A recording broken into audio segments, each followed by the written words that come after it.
Olá, teacher! Seja muito bem-vindo aqui na nossa série que vai te ensinar a crescer como professor particular e fazer você finalmente ter lucro fazendo aquilo que você ama, que é dar aula. E nesse encontro de hoje, nessa nossa aula aqui de hoje, eu vou ensinar você a precificar o valor da sua hora-aula de uma maneira que seja lucrativa para você. Gente, eu canso de ver aí professores que acham assim, gente, cobrar barato é humildade? Não, meu filho, cobrar barato é burrice, entendeu? É bem isso, é burrice, entendeu? Então, assim, se você quer crescer um negócio de verdade, você tem que fazer o quê? Não é só uma questão de cobrar caro de maneira aleatória, não, é você cobrar com estratégia. Então, ao final dessa aula aqui, eu quero que você saiba como que você vai construir a sua tabela de valores, tá? Então, assim, ó, antes de você começar esse vídeo, já aproveita, curte aqui nosso vídeo, compartilha aí com alguém, com outro professor que você sabe que precisa desse conteúdo também, tá bom? Então, vamos lá, vamos começar de verdade. Bom, vamos lá agora de verdade, né? Pessoal, o que é precificar? O que é uma precificação, né? Gente, primeiro você entenda que precificação não pode ser algo aleatório, né? Precificação significa você dar o valor para algo que é devido. Não é assim, não pode ser achismo, você não pode estar se comparando com o seu vizinho. Ai, Ana, eu tenho um amigo que ele dá aula há muito mais tempo que eu e ele cobra R$60. Cara, ele tem mais experiência que eu não posso cobrar 60 e cobrar 50. Nossa, da onde é que você tirou isso? Entendeu? Não é assim que você precifica, tá? Eu quero ensinar aqui coisas básicas sobre precificação, tá? Então, primeira coisa, você vai entender que isso não é comparação. Segundo, isso não pode ser feeling, né? Precificação, ela não pode ser baseada. Olha, eu acho que a minha aula, ela vale R$70, ela vale 80. Tá, mas você está se baseando no quê? Ah, estou me baseando na minha experiência, no material que eu utilizo, na minha entrega. Não pode ser somente dessa maneira. Lógico, você vai levar isso em consideração? Vai, eu vou falar sobre isso agora. Só que não é essa base que nós vamos utilizar para, de fato, calcular o valor da sua hora-aula, tá? O que você precisa entender? O valor da sua hora-aula, ela tem que estar baseada em números, né? Em números reais, né? Da onde que você está tirando esse valor?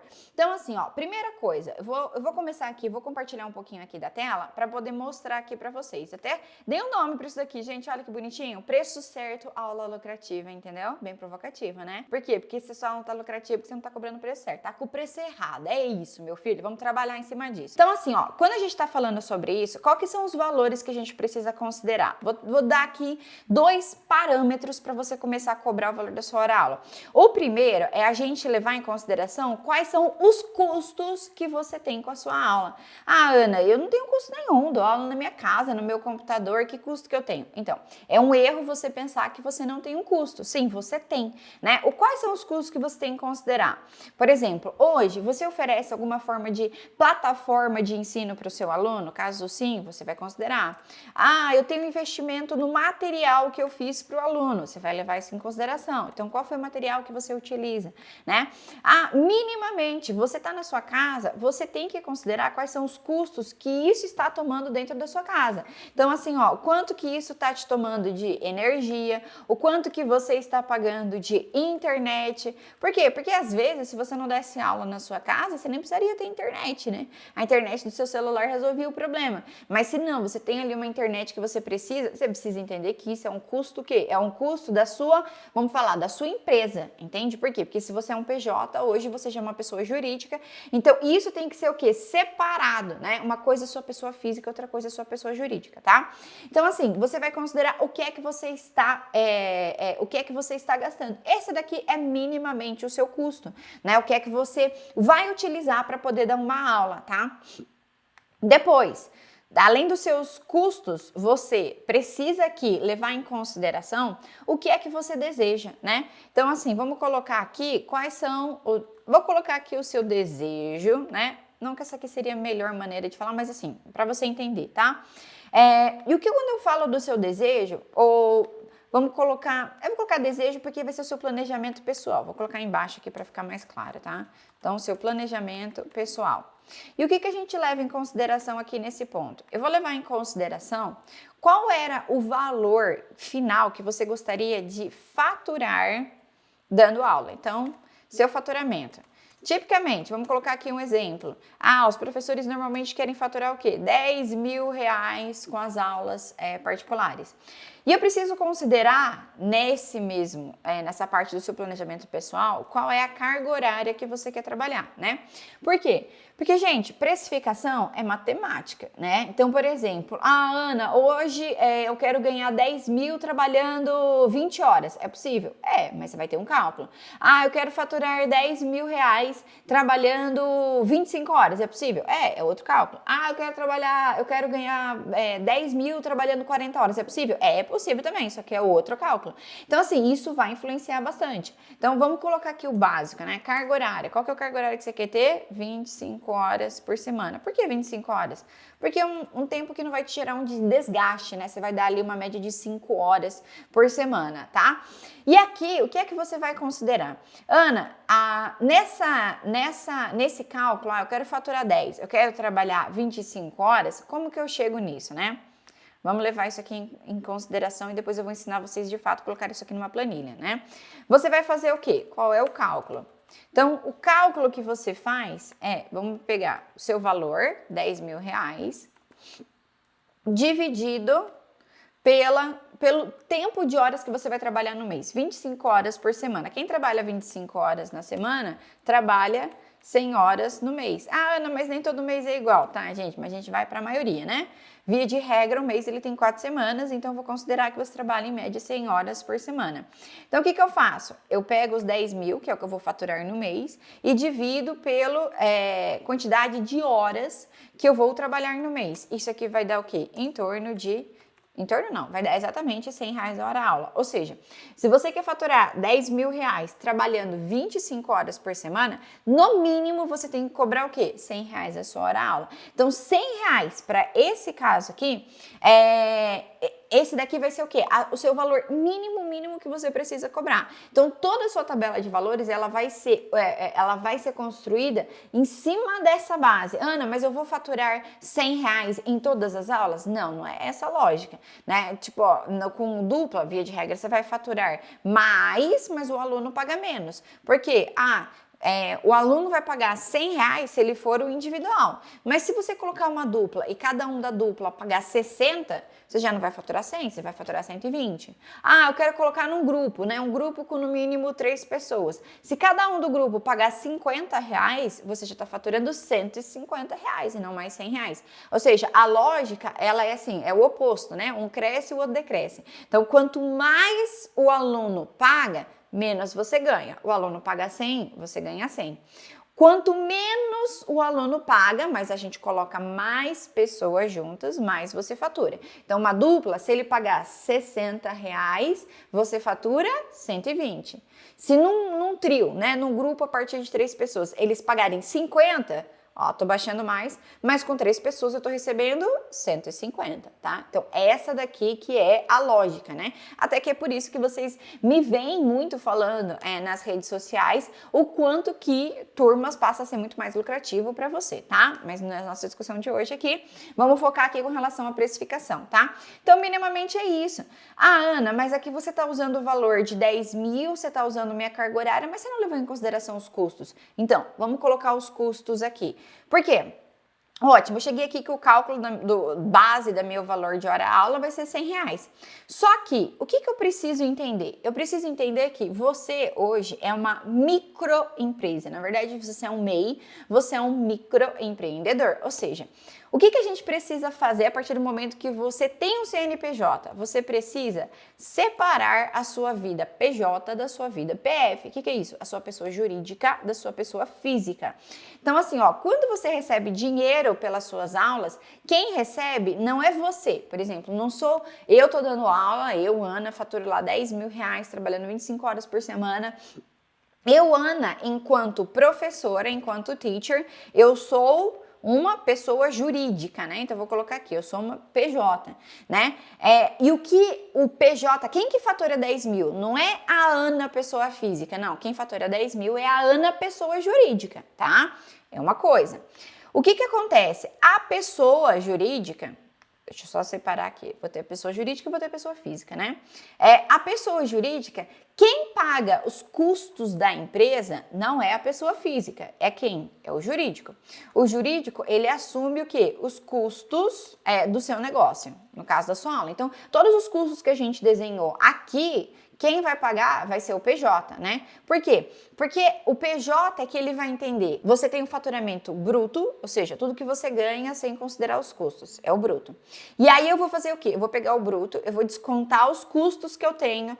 Vamos supor que hoje você investe uma mentoria, hoje você colocou lá o valor de internet, você está pagando uma parcela de material, talvez você fez um investimento no seu computador, no seu microfone. Tudo quem paga, via de regra, não pode ser a sua pessoa física, é o quê? O seu PJ.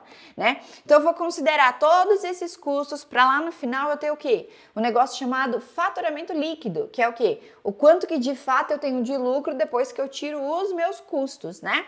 Então vamos supor que eu estou faturando 10 mil e os meus custos hoje estão em torno de R$ 1.500, tá? E isso vai fazer com que me sobre de faturamento líquido em torno de 8.500, né? Ana, então 8.500 é o que eu vou poder gastar? Não. Não, com certeza. Por quê? Porque a sua pessoa jurídica, para ela ser um PJ saudável, que de fato cresça, você precisa entender que o quê? Que você precisa fazer investimentos dentro do seu PJ, tá? E aí, a gente vai separar, dentro dos custos do seu negócio, vai ter o que há de mais caro, que é o quê? O seu salário. Imagina assim, ó, o seu PJ, ele paga salário para o seu PF, tá? O PF, ele não pode raspar o cofrinho do PJ, porque senão o seu PJ sempre vai estar pobre, né? E aí, se um dia você ficar sem aluno, se acontece uma pandemia, alguma coisa dá de errado, você não tem o quê? Você não tem como sustentar o seu negócio. Ou pior, você não tem o direito de ficar doente, né? Se você ficar lá 1, 2 semanas sem dar aula, como é que você sustenta o seu negócio? Né? Você precisa ter uma reserva para quê? Para que seu PJ se sustenta. Então, você vai pagar salário para o seu PF, tá? E aí, o seu PF, ele não vai pegar todo o dinheiro. No meu caso aqui, que eu tô dando de exemplo, 8.500. Vamos supor que eu vou estabelecer que o meu salário vai ser o quê? Tem que ser abaixo do que me sobra, né? Vai ser em torno aqui de R$ 6.000, tá? Então, eu recebo tudo pela minha conta PJ, né? Eu tenho lá num banco, eu recebo por aqui pelo meu CNPJ. E aí, quando eu recebo tudo, eu vou passar o meu salário. Então, eu passo meu salário de 6.000 nessa própria conta PJ. Eu pago os custos da empresa. E aí, no exemplo que eu dei. Então, vamos lá. Vamos comparar aqui no exemplo. Uma empresa que tem um custo de R$ 1.500 e eu vou ter um salário de 6.000, que também é um custo, tá? De R$ 10.000, quanto que me sobra, né? Eu gastei aqui 7.500, aqui eu vou ter uma sobra de 2.500. Isso daqui de fato seria o seu lucro, tá? E não os R$ 6.000 que você tira. Mas o que é essa sobra? O que eu preciso fazer? Você precisa investir nas suas caixinhas de PJ. E o que a gente faz hoje com essa sobra? Ó, o que você de maneira consciente vai fazer? Você vai ter que guardar dinheiro para suas férias. Você vai guardar dinheiro aqui para o seu 13º, caso você queira ter, obviamente, né? Você vai guardar dinheiro aqui para você criar um fluxo de caixa. O que é um fluxo de caixa? É aquele dinheiro que é tipo um cheque especial que o banco te oferece, mas não é do banco, é seu, né? Que é o dinheiro assim, começou o mês, no dia 1º, você tem aquele dinheiro na conta para poder pagar outras contas, né? Isso é um fluxo de caixa, é muito importante para uma empresa ter esse fluxo. E por último, você vai ter o dinheiro de uma reserva de emergência. Então, o que eu faria no primeiro momento, tá? Eu não vou passar nem cálculos complexos para vocês, mas eu faria o quê? Distribuiria o dinheiro em cada uma das caixinhas. Por quê? Para que ao longo dos meses você vá alimentando as suas férias, seu 13º, o fluxo de caixa. O fluxo de caixa, ele não vai para nenhum lugar guardado. Ele vai ficar na própria conta corrente. Para quê? Para que no começo do mês, de repente, você já comece com R$ 500 na conta, R$ 1.000, R$ 2.000, né? Você consegue assim, fechou dia 30, 31, virou o mês, tem dinheiro lá na conta, aquilo ali é fluxo de caixa, né? A reserva de emergência não, a reserva de emergência você vai levar ela para uma poupança. As suas férias, seu 13º, eu colocaria num outro lugar para não deixar tudo junto, né? Porque uma coisa, outra coisa. Né? Então essa aqui é a melhor maneira de você visualizar isso. E isso daqui eu faço com o quê? Eu faço daqui com o meu faturamento líquido, ou seja, depois que eu tirei os custos, o que me restou é que eu vou fazer essa distribuição, tá? Então aqui que é importante que a gente vai levar em consideração os seus custos. Por quê? Porque no final das contas, você vai tirar com base quanto que você quer tirar de salário da sua própria empresa. Ana, olha, eu preciso faturar 10 mil porque eu gasto 10 mil. Beleza, se você precisa de um salário mais alto, nossa, 6 mil não dá. Para você ter um salário de 10 mil reais, você precisa o quê? Vamos lá, quem acerta? Você precisa ter um faturamento maior. Então, se você quer tirar 10 mil da sua empresa, gente, eu vou fazer uma conta bem de padaria, tá? Mas se você quer tirar hoje 10 mil da sua empresa, você precisaria hoje faturar, bruto, tá? Ter um faturamento de pelo menos 15 mil reais com as suas aulas. Por quê? Seguindo essa lógica que você não pode tirar tudo. Você não pode tirar tudo da sua empresa, tá? Você precisa deixar aqui um valor para ela, para você poder se organizar. Então, gente, olha só. Isso daqui é para você aprender a criar a sua tabela de valores, tá? E aí, vamos lá. Então, 6 mil, um valor legal. Esses custos estão legais, estou conseguindo distribuir o meu dinheiro, ótimo. Então, 10 mil é um valor que tá bacana para você. O que eu vou fazer? Então, a partir desses 100 reais é que eu vou calcular as minhas aulas. E como que você vai calcular? Vamos lá, construindo rapidamente a sua tabela de valores. Quando você constrói a sua tabela de valores, então você vai considerar as modalidades que você quer oferecer. Você vai oferecer individual, você vai oferecer dupla e você vai oferecer grupo, tá? E aí vocês vão seguir aquela ideia que eu ensinei, que é o quê? Quanto mais o aluno paga, menos você ganha. Quanto menos o aluno paga, mais você vai tirar, tá? Em geral, o pessoal fala, Ana, qual que é a diferença que você usa de um para outro, tá? Não tem uma coisa certa, quem vai definir isso é você, tá? Mas, em média, eu vou colocando aí em torno de 40% a mais. Então, se o meu individual hoje, ele tá saindo o valor de hora-aula de 100 reais, eu vou colocar a minha dupla aqui em torno de 140 e vou colocar aqui o meu grupo de 180 a 190, tá? Porque eu tô usando aqui como base, gente, sempre o valor mínimo. O valor mínimo é o quê? 100 reais, tá? E aí, a partir disso, você vai construir. Então, a individual é 100? Então, basicamente, tá? Vou fazer uma coisa bem simples. Então, o individual uma vez por semana paga 400, o individual 2 vezes por semana vai pagar 800, né? A dupla, 140, a gente divide, é 70, né? Então, 70 para uma pessoa, para uma dupla que vai pagar cada um 70, então uma vez por semana, cada um vai pagar o quê? 280 reais, né? Agora, se eu considerar aqui o 180, o trio, o que eu faço? Faço 180, divido por 3, aí depende do grupo, né? Você quer 3, 4, mas você vai dividir, né? Por 3 pessoas ou 4 pessoas, e aí você vai calcular o valor da sua tabela, tá? Bom, isso daqui eu queria ensinar pra vocês. Anotou? Anotou tudo que você precisava? Se não anotou, assiste esse vídeo de novo, coloca com mais calma, vai pausando, vai calculando conforme eu vou te ensinando. Por quê? Porque se você seguir isso daqui, gente, não tem erro. Você tá vendo que o quê? Precificação não é palpite. Precificação, ela tem que ter o quê? Uma base matemática. Então, aqui você aprendeu o que é que você precisa calcular para poder chegar no valor justo para você, no valor justo para o seu aluno. Fechou? Muitíssimo obrigada. Se tiver dúvida, deixa aqui no comentário que a gente vai responder para você. Combinado? Um beijo!